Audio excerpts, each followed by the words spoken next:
I am going to be talking a little bit more about clairvoyance and how I see, and kind of just a couple little stories here. So, first off, everybody's clairvoyant. Everybody can see beyond their two eyes, seeing more than what is foremost here. As you are probably aware, what visually our bandwidth can see is very, very, very small. I don't know the percentage, but it's very quite small, which means there is so much else around us. It's like we're in an ocean and we don't even realize it.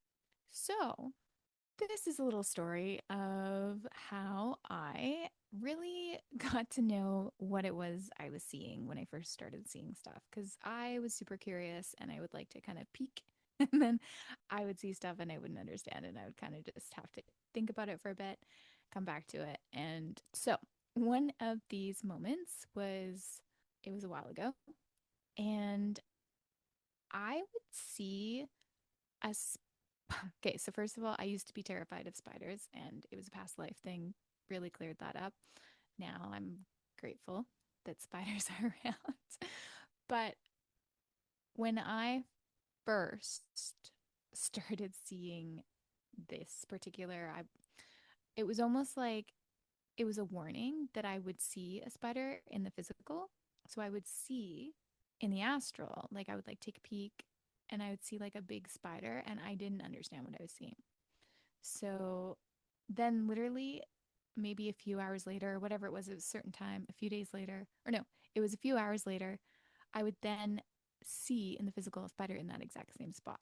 So I would see like this massive big spider, and it would kind of terrify me.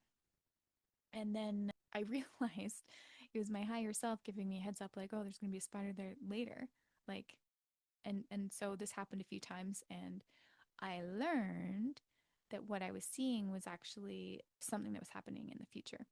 And another thing that I learned, just in case anybody has a fear of spiders or kind of wants to help manage them out of your place, I learned a while back that you can ask, and this is true for any being, any spirit, any type of animal, insect, usually, you can ask them to go.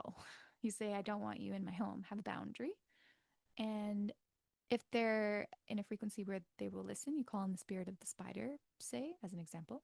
And that's what I did when I was in Thailand. There were lots of spiders in Thailand.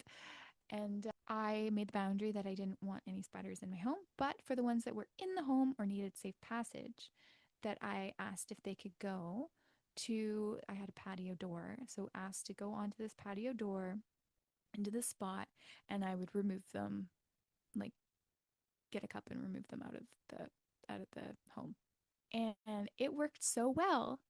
I would see a spider like for the first little bit when I moved in. I'd see a spider there like almost every day in the exact same spot waiting to be let out. So it's just kind of bringing your awareness to something like that. So when I first saw these like spiders that was coming, I was kind of like, oh my gosh, what is it that I'm seeing? But I realized it was a gift, a beautiful gift that something was going to happen. So like I was getting a heads up on it. And then I just learned, as I started going through this, I learned how to, okay, how can we make this work for both you, the spider, and me? I don't want to hurt any insect in any way. So, little story. Hope you enjoyed it. If you have any fear of spiders and you want to resolve that, book a session with me. Most likely it's a past life thing and we can work through that. And sending you lots of love.